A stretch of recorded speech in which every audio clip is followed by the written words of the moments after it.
swings and misses, but Gonzales is not well. His legs are wobbly, and the left to the shot. It would have been better for him to go.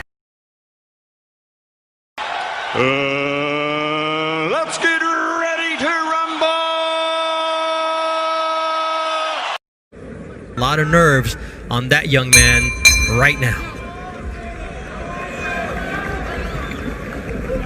Bernardo, Ancajas has fought everywhere. He's fought in China, U.S., Australia, North Ireland. I mean, this man has no problem fighting you in your home country, wherever you from, your hometown, it doesn't matter. Have ring will travel. That's the Navy man's, his theme. I mean, this guy is not afraid to go anywhere. No. As you mentioned, he's an international traveler. He just received a promotion to Senior Chief Petty Officer in the Philippines Navy Reserves on August 19th. So even though he couldn't fight because of visa issues of his opponent, he still kept busy. And that boot camp mentality is what you can see the great shape he's in. That's right. Now, what's the pitfall of, preparing? It was already a long camp that he had for November 2nd. I remember talking about that. And then next thing you know, it's postponed a whole month. What's that like, Tim? It's just maintenance, honestly. You were supposed to fight, and you just got to go back, get a little rest, then get back in the gym, and then just try to peak again at the right time again. So, his trainer is in charge of that. Yeah, he's got a trainer he's been with forever, Jerwin Jimenez, since his 4th pro bout in 2010. And as well, for his last few fights, he's got a conditioning coach as well as a nutritionist. And you got to have that. The last couple times, he's looked a lot better, because there was a point where we saw him come into one of our fighter meetings and he was done. I mean, you got to have that. A champion must have a nutritionist or someone that can, cook his meals for him, and also a strength coach to work hand in hand with the trainer on the boxing as well. See the looping right hand from Miguel Gonzales. Not a big puncher. He's only got 24% of his wins by knockout. 8 knockouts in 31 wins for the fighter out of Santiago. I mentioned he wants to become the first male boxer from Chile to win a world title. And I mentioned the male fighter because Carolina Rodriguez, she won the female IBF bantamweight title and then vacated it, but she was Chile's first ever world champion. Yeah, you see Gonzales not really using his jab. His attack is the body. He likes to break guys down to the body and then shoot shots up to the head. So expect a lot of body punching from both guys in this fight. Nice body shot right there from Ancajas. Ancajas is basically saying, okay, you want to go to my body? Well, I'm going to go back down. I'm going to go down to your body. We already saw that Marriaga finished the fight with a body shot at the start of this broadcast, and we see a push there from Jerwin Ancajas as round number 1 comes to an end. It comes from a long lineage of boxers and a boxing family, so it just runs in their blood, and together they've gotten this far and they want to keep going further and further. For now, it's Jerwin Ancajas in the red trunks trimmed in white, taking on Miguel Gonzales from Santiago, Chile. You mentioned the percentage of his landed shots that are body shots. He's actually a very good boxer from the outside, but he just loves to dig to the body and get into a war of attrition, and that's a dangerous place to be in against a fighter like Jerwin Ancajas. Yeah, that's a place where he needs to be, because Jerwin Ancajas has better legs, better boxing ability. So he wants to be up in this kitchen. He wants to be digging down to the body and making it rough for Ancajas and not allowing him to use that southpaw angles, those southpaw angles. You see Ancajas able to establish that jab from the outside. Yeah, when you fight against a southpaw, Bernardo, one way to beat a southpaw is to be on top of him. Take those angles away, push him backwards. And if Gonzales can push him backwards and make Ancajas uncomfortable, well, that's going to increase his opportunity to win this fight. His name is El Aguja, which means the needle, so he's got to thread the needle here against Jerwin Ancajas. Get inside, use the jab, work the body, but get out of harm's way, because Ancajas is a dangerous finisher. Right on the belt line was that right hand from Gonzales.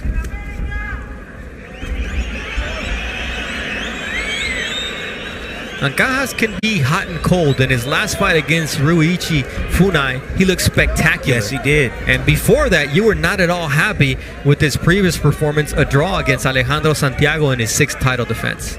No, I wasn't too happy, but his last showing, he showed a lot of improvement. He looked strong. He was quick. He placed his shots very well, kind of like what he's doing right now. Placed his shots very well to the body and got the knockout. He's finding openings in Gonzales and creating them and taking advantage of them, as Gonzales landed a nice right hook to the solar plexus. Got those earmuffs on, does the Chilean fighter. You see those angles create that opportunity for the right hook to the body from Jerwin Ancajas, the southpaw. Yeah, that's a nice little wrinkle right there from Ancajas. But beautiful shots right there. Look at going down to the body, and as your man leans a little bit forward in the pocket, what does Ancajas do? Lift him up with the uppercut.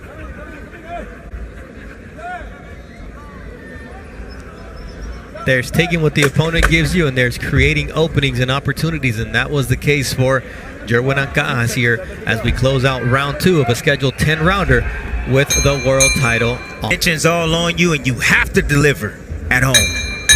Deliver. That's what these two guys are trying to catch. A liver shot. Both Jerwin Ancajas and Miguel Gonzales. A lot at stake for Gonzales in his first world title opportunity. And for Ancajas, he needs to keep proving that he is an elite fighter at 115 pounds, because there are a lot of big names out there for him, be it Estrada, Sorung Visay, Donny Nietes, his fellow Filipino, Kazuto Ioka, Khalid Yafai, Chocolatito Gonzales. A lot of talent, a lot of good fights to be made if he continues to win. Yeah, I'm seeing some maturity from Ancajas. He's really standing his ground, really sitting down on his punches now. That can contribute to, his strength and conditioning. And he's looking like he's getting a lot more comfortable inside the pocket. He's got a nice high guard, digging down to the body. He's not running around. He's just walking in the ring, using his jab, counter right there. And he has his opponent in trouble here as Miguel Gonzales is able to stay on his feet, but Ancajas smelled blood and goes for the body shots. Little low there with that left hook, but Ancajas is dangerous. But look how short those shots are. Yeah. From Ancajas. They're nice short place shots. They're not wide, so he's been working on this in the gym. He looks good tonight. And the other thing is, Miguel Gonzales is making him work for it. This fighter came in here with a desire to make history for his home country. He's fighting against Ancajas with a lot of heart, but those body shots are gotta wear him down.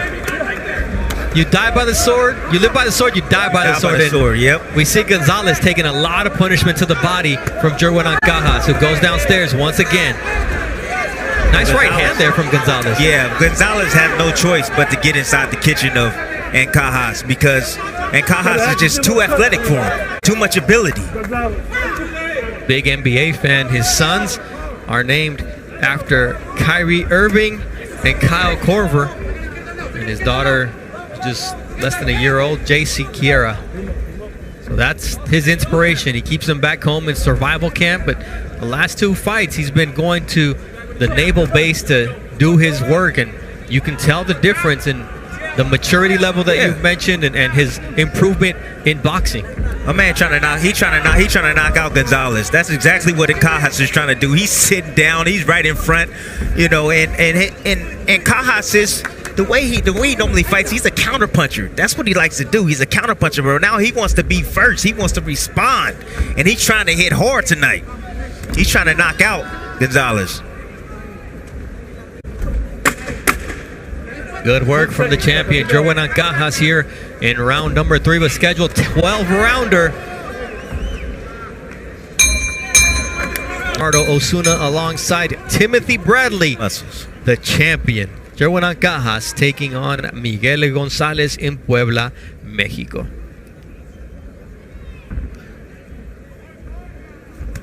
Ancajas now on the hunt. You mentioned it, the way he closed out the previous round, and now how he comes out for round 4.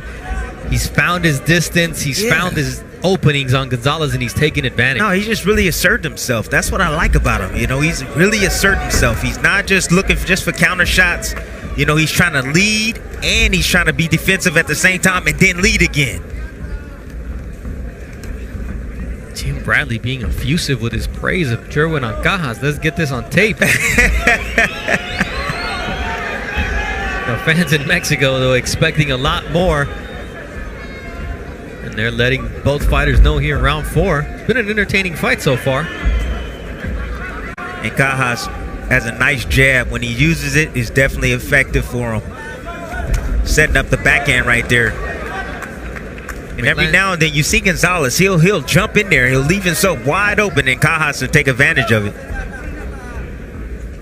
Ancajas lands 5 of 25 jabs per round. There you see that leaping punch. Reminds us of Teofimo Lopez. Yeah, it was a leap. It was a leaping punch, but typically Ancajas would get hit with a shot like that. But he did this time. He held that phone. Going back to the jab numbers, the junior featherweight average is 2 landed of 16 thrown. So Ancajas is usually way above those numbers. He's keeping to that trend tonight. Likes to use that jab to set up everything, especially those body shots that he's so good at.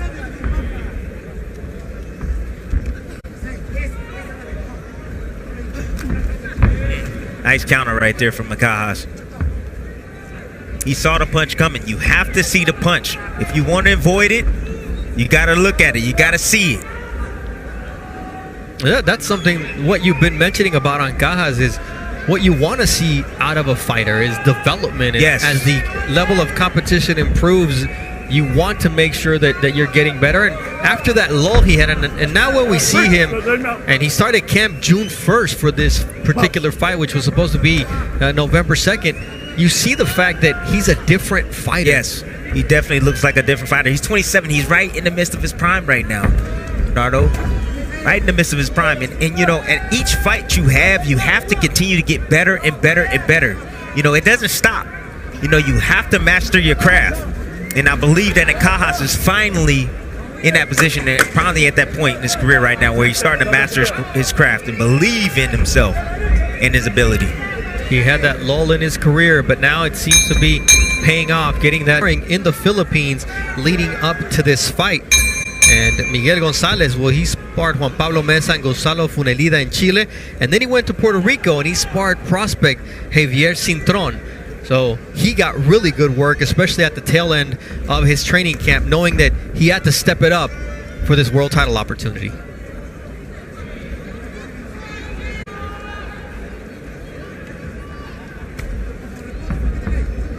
When in doubt, stick out the jab. That's exactly what Jerwin Ancajas did. That's exactly what you have to do, you know, especially dead spots. You know, the young fighters out there that's just, you know, sitting there posing in front of each other, get your jab working. You know, if you get your jab working, it's going to set up things for you. Nice counter right there from Gonzales, who I was watching some of his fights in Chile, and the Chilean commentators were saying he's so good when he boxes, but he loves to be on the inside. And right now you see his effectiveness fighting from the outside. The fans not digging it.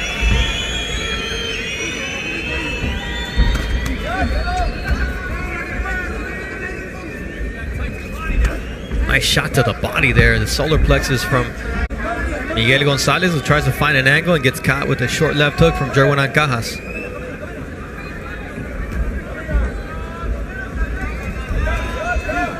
Little low with the left hook from Gonzales.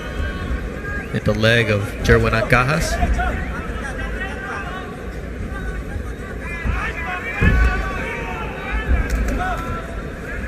Quick 3-punch combination.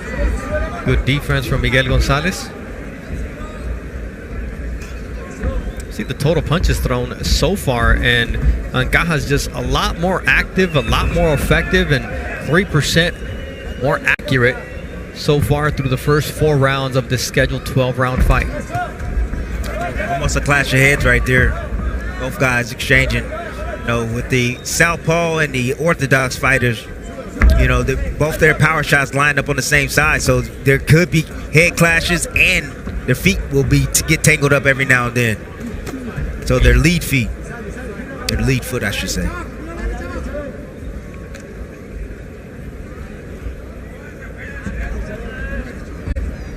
We're talking about the power punches. Ancajas landing at a 50% clip with 76 of 153 landing. Not bad for Gonzales. He's landed 34 of his 92. It's just Ancajas more active, more accurate, and I would say more powerful. Yeah, he's more powerful, Bernardo. He's kind of seemingly taking this round off right now. You know, he threw some big shots early. He landed, and it really didn't have a whole lot of effect like he wanted it to. So he's kind of taking this round off.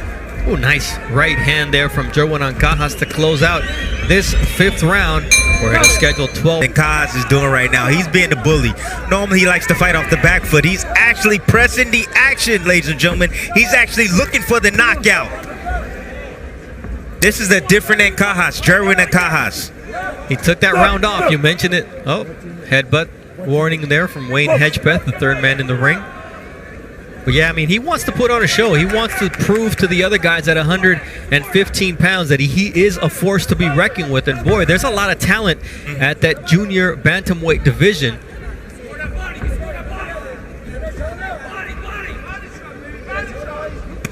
You see that body shot once again from Jerwin Ancajas. You could hear it. And that's really wearing down Miguel Gonzales. Yes, it is. But you know, it's just not a body shot that's just thrown. It's a perfectly placed body shot. Like he sees the opening and he's attacking it. And he's digging. He's punching through the ribs of his opponent. Nice uppercut, and his opponent is hurt. And here comes Jerwin Ancajas trying to finish Miguel Gonzales here in round 6 of this World Championship fight. Gonzales holding on for dear life, and down he goes. But it's not a knockdown. Very smart from Gonzales. Very, very smart from Gonzales. Ooh, Jerwin Ancajas swings and misses, but Gonzales is not well. His legs are wobbly, and the left of the shot, it would have been better for him to go down, because if not, Wayne Hedgepeth had no choice but to stop this fight. That's right. You know, sometimes when you hurt fighters, we just tend to go to the danger. You know, sometimes you got to be in there thinking, take the knee.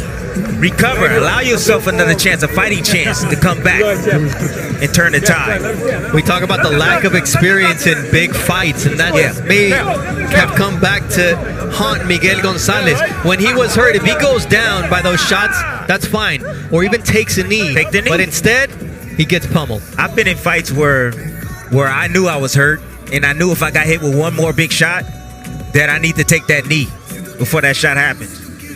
That would have been a perfect time right there for Gonzales to take the knee. He just allowed Ancajas to continue to tee off without throwing a single punch. This was smart. He took Ancajas down with them. Wayne Hedgepeth said it's not a knockdown. Right. But then what happened after that, Tim, was lack of experience. Definitely lack of experience, Bernardo. But you see Ancajas just letting his hands go, just waiting for the referee to step in and do his job to protect. By those shots, that's fine, or even takes a knee. Take the knee. But instead, he gets pummeled. I've been in fights where I knew I was hurt, and I knew if I got hit with one more big shot, that I need to take that knee before that shot happens. That would have been a perfect time right there for Gonzales to take the knee. He just allowed Ancajas to continue to tee off without throwing a single punch. This was smart. He took Ancajas down with them. Wayne Hedgepeth said it's not a knockdown. Right. But then what happened after that, Tim, was lack of experience. Definitely lack of experience, Bernardo. But you see Ancajas just letting his hands go,